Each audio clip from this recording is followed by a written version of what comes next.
Hey friends, it's Julie. Welcome back to Row & Co Farms. Welcome to the Homestead Kitchen. Today's project is something a little bit different than what I've done before, and that is we are going to be rendering out some animal fat. I know a lot of people do lard and tallow rendering, but since I am allergic to those animal fats, we are going to be rendering duck fat and goose fat. So I got these different fats from a farm that is fairly local to me. They're about one state away, but it's the only farm that I know that will send me unrendered fat like this. So I get these in 1 pound packs.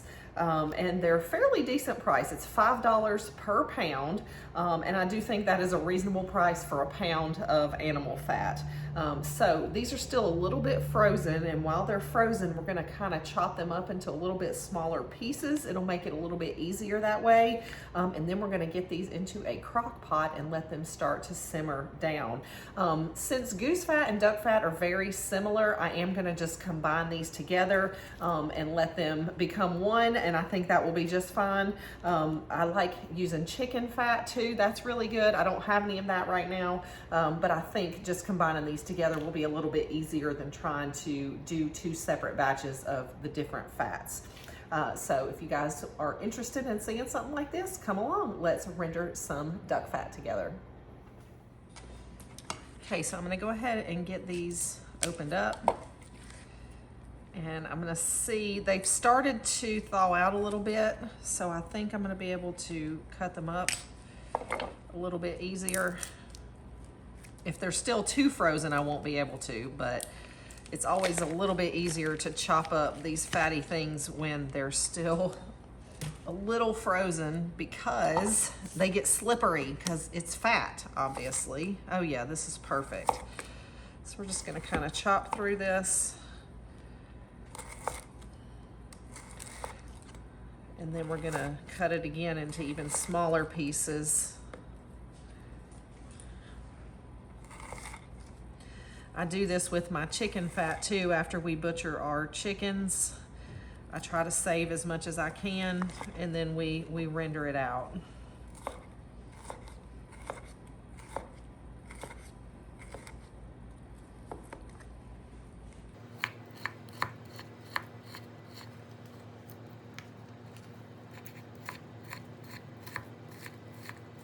Make sure that we take the fat and we melt it down, and that we cook away any liquid, and that there's no meaty bits left. We only want just pure fat so that we can store it in a jar.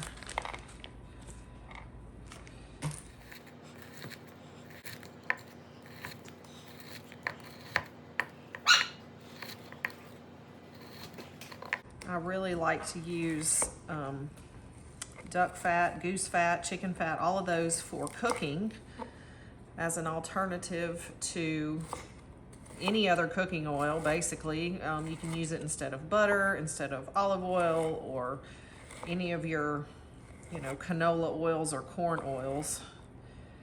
We don't use those oils at all. These are the preferred for us.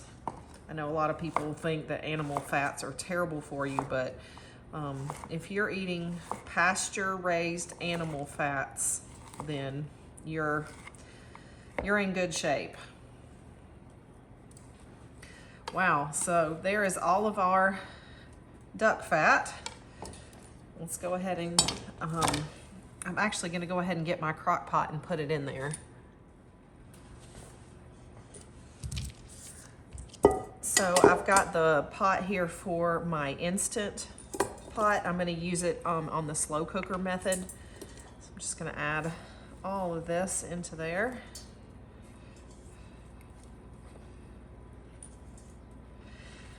And then we'll go ahead and start with our goose fat. We'll render them in a different pot. That way we can see how they look side by side.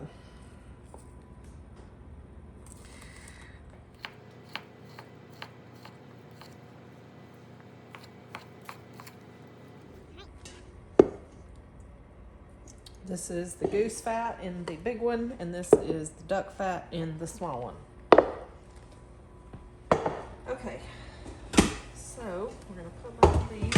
in. I've got this on slow cook. This is on for 2 hours. I'll go ahead and do the same over here. And we're just going to monitor for a while and make sure that nothing is burning.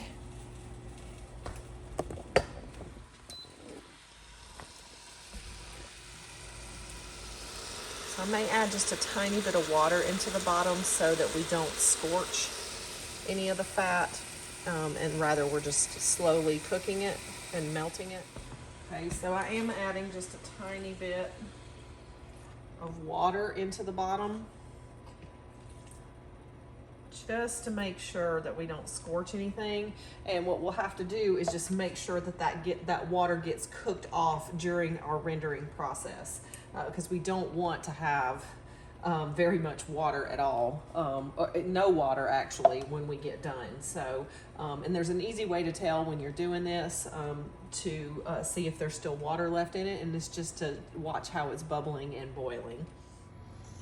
Okay, so it's just been not even 10 minutes, and you can already see, so this is the goose fat, you can already see that it's starting to melt. And that water did help keep everything from, just getting too hot too fast. Because the main thing when you're rendering fats like this is you don't want to, you're not trying to cook them. You're just really just trying to barely melt them. All right, so over here, this is the duck fat. And it is also starting to melt. It does look a little different. The others are like a little bit pinker, and this is a little browner, but usually most of these things, once they're rendered down and all that, they end up being white, maybe yellow. But so that is what it's looking like about 10 minutes into the process. All right, so we're about 30 minutes into the process now, and you can see that we've got a lot of stuff is melted down so far, but there's still a good bit to go. And the liquid is a light pale yellow. Now this is the duck fat. It's also rendering down well, and it's also a pale yellow color, but we still have quite a bit of stuff left in here to render, so we're gonna give it some more time. Okay, so it's been about 2.5 hours, 3 hours. You can see what's left in here are just little bits of meat. These are not going to render down, and we're left with almost a clear fat.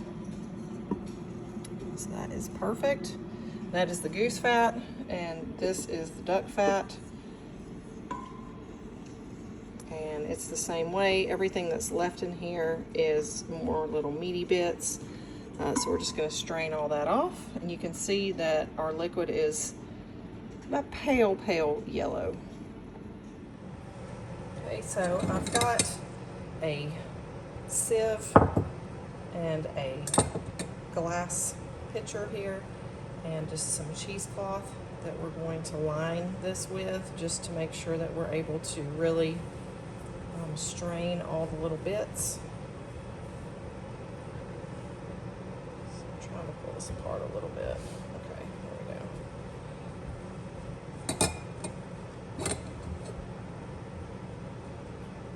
All right, so we'll start off with the goose fat. We're just going to pour this through the cheesecloth.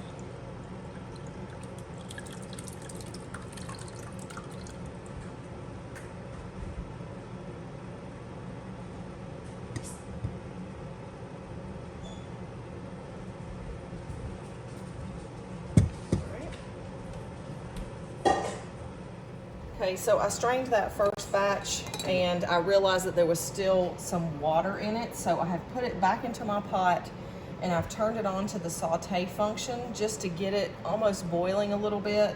No, I'm not going to get it going that much, just a slight simmer. That way we will evaporate off all of the water that's in there, because you do not want water in there at all. So I'm going to go ahead and strain the duck fat here into this.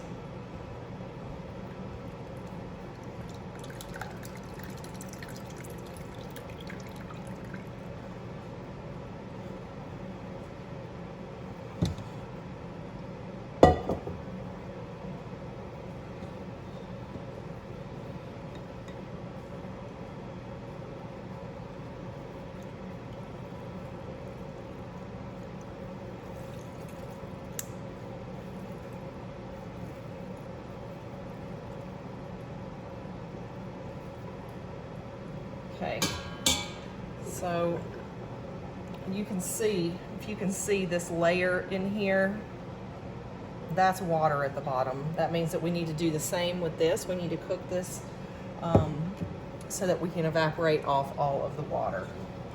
So I'm just gonna rinse this out and we'll add it into this pot and do it again.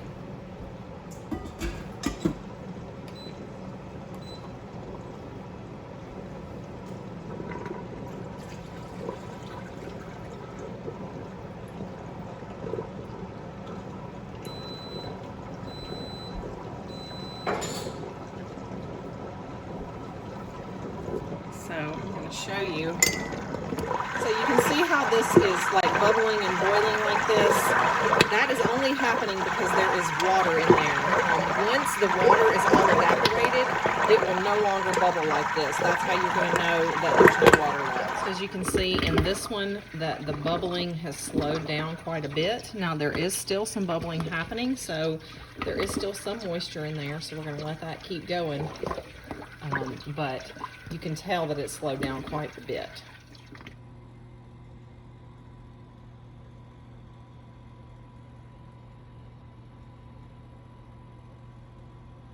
So I wanted to follow up with you guys about our duck and goose fat rendering that we did last night. So I finally got everything finished up. We got it poured off into the jars, and then I put it into the refrigerator this morning so that it could solidify all the way. So let me get you guys set around here so you can look at them. So what I ended up doing was I had enough duck fat to fill one jar, enough goose fat to fill one jar, and then there was about a half and half of both, and so I mixed them together into that jar. But essentially, they really look almost identical. They're almost solid white. And at room temperature, they are sort of solid, sort of liquid. It's kind of like how coconut oil is. It's not like lard or tallow that are more solid at room temperature, but yeah, so I'm gonna put these back into the refrigerator and we're gonna be storing them in there, or I may go ahead and put them in the freezer because they'll store a little bit longer in the freezer. So yeah, that is our first batch of duck and goose fat rendering. I hope you guys enjoyed it. Hopefully that gave you guys a little bit of inspiration to try rendering your own animal fats at home. And really all animal fats are the same. You need to kind of freeze them first, chop them into little pieces, and get them into a like slow cooking process to just gently melt that fat down. And then you're gonna filter away or take away any of those little bits and pieces that are left over. In the end, strain it all off. You wanna make sure there's no liquid in there. And then when I say liquid, I mean water, and all that you're left with is just your fat. And in the end, you're left with this beautiful white fat. Great for cooking in all kinds of applications. So I'm really excited to use that. All right, I hope you guys try that for yourself. I can't wait to see you next time here at Rowe & Co Farms.